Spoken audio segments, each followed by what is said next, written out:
Welcome back, Truth Seeker. And you're making videos with these bullshit calculations about how much money you look how much money you would have lost if you went with Zach's picks last week.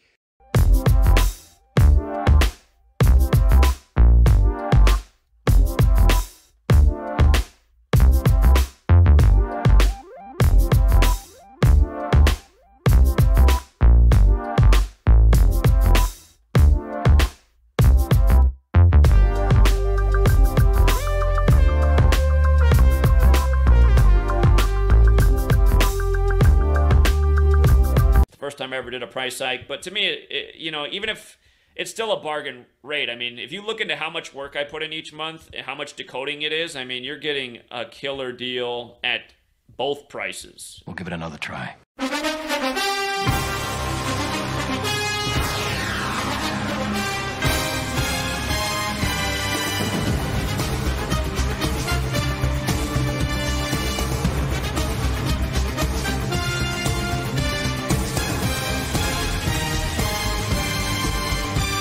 Is NFL Week 7, and once again, there's a very clear theme for tonight's game paying tribute to history.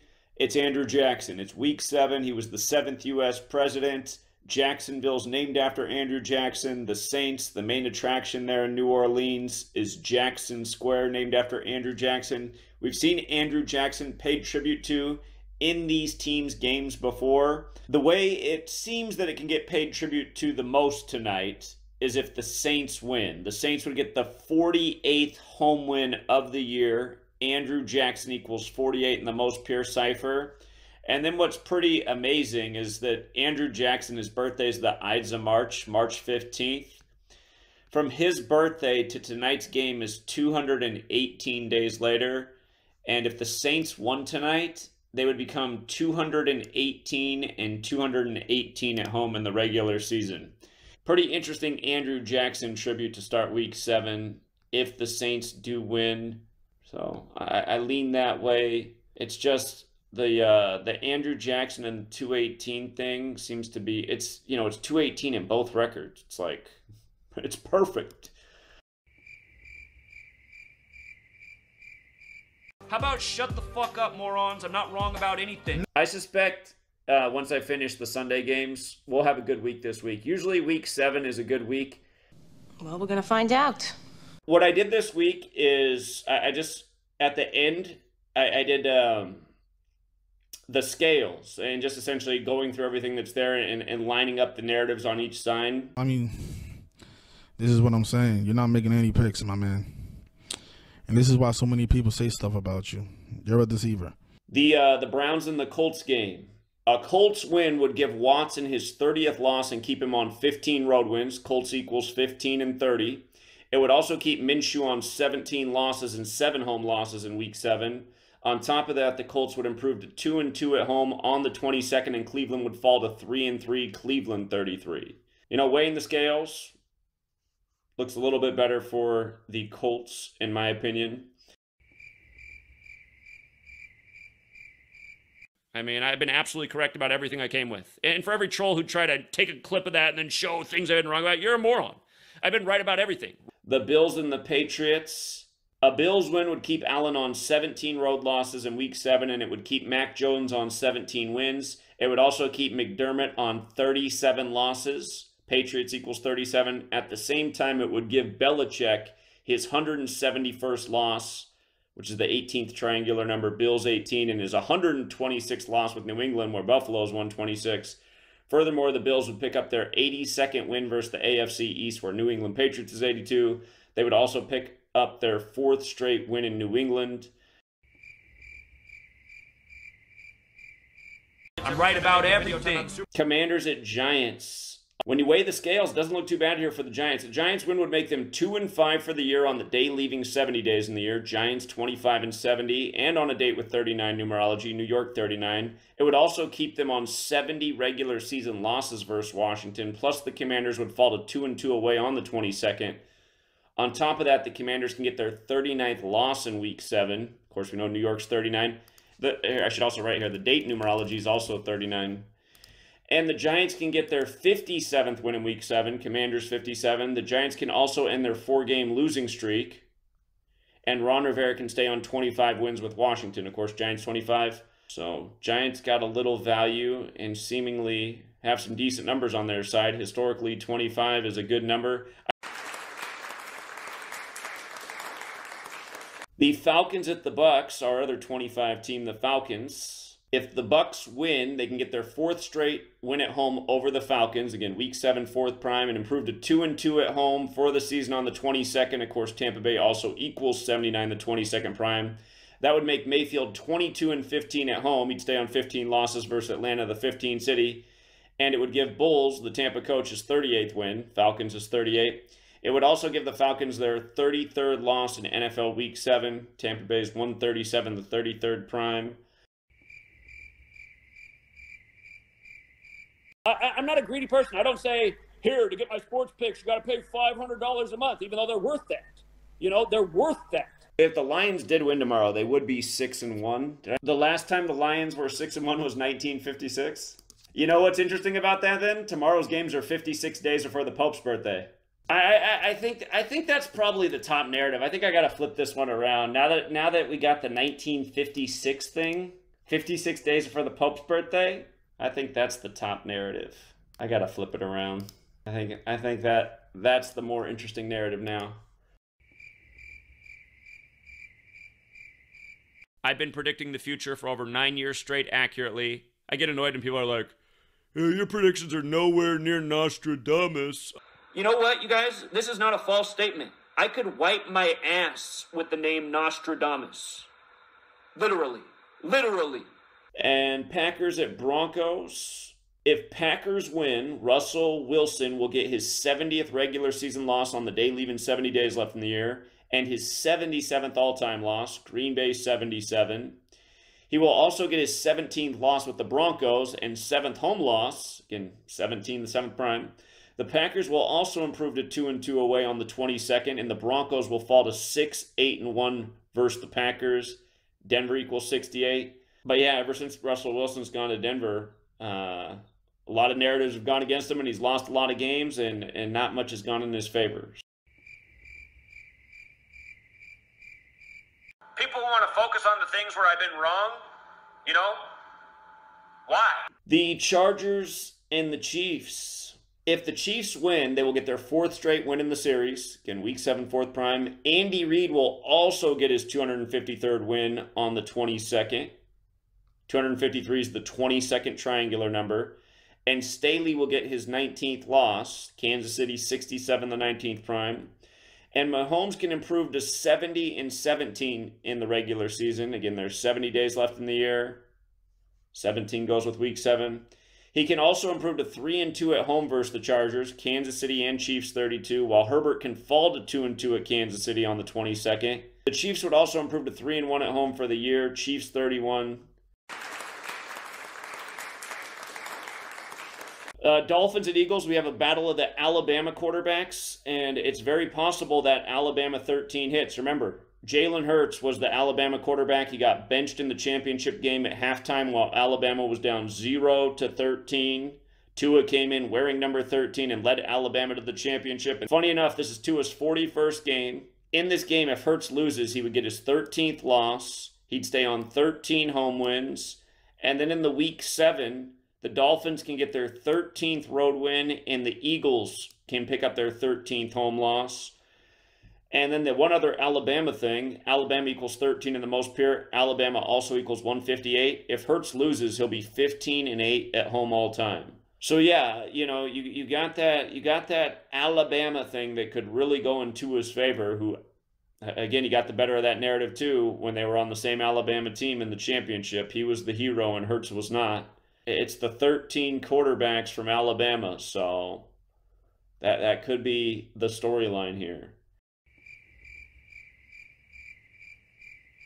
You know how much money I've pulled out of the casino's pockets? I guarantee you it's in the hundreds of millions of dollars. Tougher week than I expected it to be. And again, it has been a challenging season. The one thing that was definitely nice is the Giants 25 stayed true.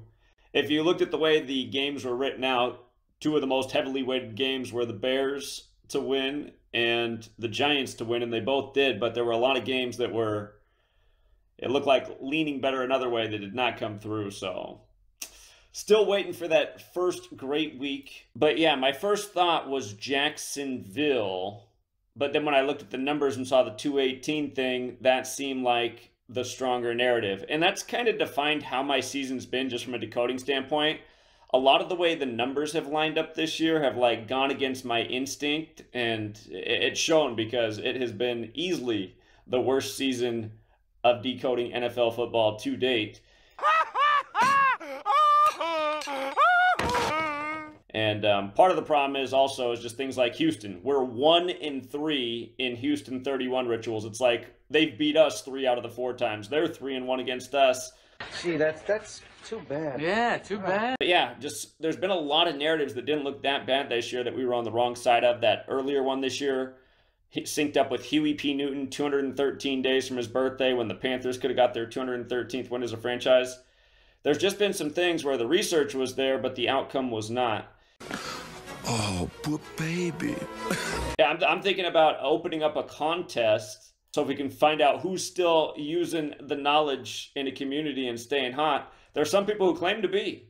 And I'm thinking about opening up a contest with some cash prizes to see if we can find some guys who still have the gematria touch. Once upon a time, I definitely had it, but these days, I'm feeling like I need to retire. You need to retire, and you need to shut it down. Like Arthur does this a lot. He ruins his video by saying something that's fundamentally not true, and I'm like, man, that's going to ruin the whole video. Somebody who knows the facts is going to be like, I'm not listening to this guy. What he just said is totally false. The Raiders and Bears game. Again, the Bears game did look really good. Jesuit-educated Hoyer got in there wearing number 7 in week 7 and got his 17th career win. That felt like the good old days of when Hoyer was a lot younger person when we first started decoding. But, yeah, that game looked good, and it came through. This moron made it seem like Hoyer getting his 17th win in Week 7 was the top clue in that game, and that's why he liked the Bears. The problem is Hoyer plays for the Raiders. That's why that game isn't getting counted. If anything, I should count it as being wrong, since most people would have bet the Raiders who noticed the mistake. Cousins has a serious narrative to upset. Cousins can get his 76th win. San Francisco's 76 in reverse. It's 50 forwards, and Cousins can also get his 50th all-time win with the Vikings in this game. And again, home teams would stay on 50 losses. So, decent upset narrative in terms of the numbers. Again, the problem is the numbers just have not been nearly as reliable this season. I mean, the numbers don't look bad for Minnesota, but the other thing I'll say is this season's been tough, and it feels like the pattern on Monday night has been whatever side has more lined up for him is the losing side. So, I mean, I wish it wasn't that way, but that is the way it's been. So, yeah, again, I mean, there is a real upset narrative there, and Kirk Cousins has both the San Francisco connections if he upsets. His 76th all-time win, 50th with Minnesota. It's not a bad upset narrative, but again, I mean, there's just nothing you should be betting the house on the way the numbers have fallen this year. They just haven't been consistent enough. And then he's always doing his false math for how much money you would have lost, which is total BS.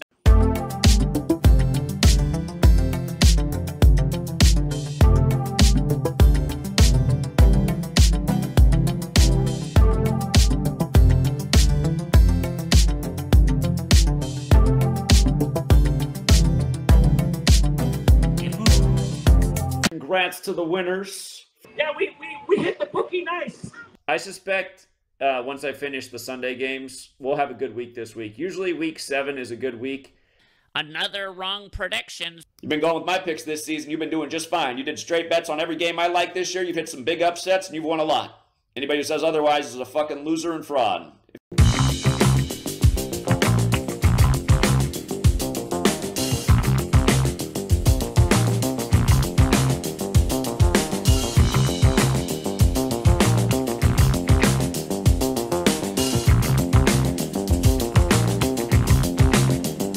To retire, and you need to shut it down. You've been going with my picks this season. You've been doing just fine. You did straight bets on every game I like this year. You've hit some big upsets, and you've won a lot. Anybody who says otherwise is a fucking loser and fraud. He's a bullshitter. He's a scammer. Shout out to Bob Bobertson as well. I don't know what that means. I don't know what hide the sausage is.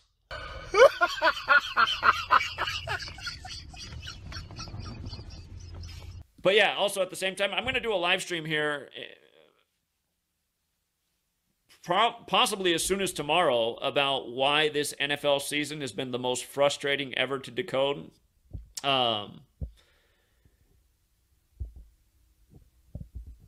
It's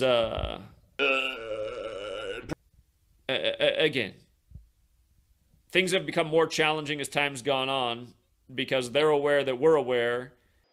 Excuses. And it almost seems like this is the year of just like major bait. So I'll do a stream on that as well. What's not happening all the time this year is winning with Houston 31. And there's just been some tough games this year that, like guys in my community, we're through week 7. A lot of veterans by now, they'd usually have hit at least 2 big parlays by now. Maybe if they've been real hot, they've already hit 3 or 4 this year. I have one gentleman in my community who's never had a season like this. He hasn't hit a single parlay this yet. A lot of people have only hit 1, Some people have hit 2, but just as a community, not doing nearly as well this year. Yeah, because of you. And it's been because of things like this, Super reliable number in Detroit is 83.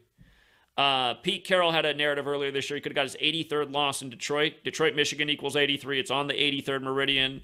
That same week that it missed in the NFL, it hit 3 different ways with the Detroit Tigers baseball team. Detroit Tigers is also 83. But really great number in Michigan. Burned us 1 week real bad in the NFL. So, yeah, I'll do a stream on that later, too. But, again, because of that, you couldn't be like, oh, so see, Gematria is a total fraud. And it's just like, anyone who's saying that is the fraud, okay? Period. My worst year is still better than that person's best year. My worst year is still better than that person's best year. This is who leads us now. Till next time, truth seeker.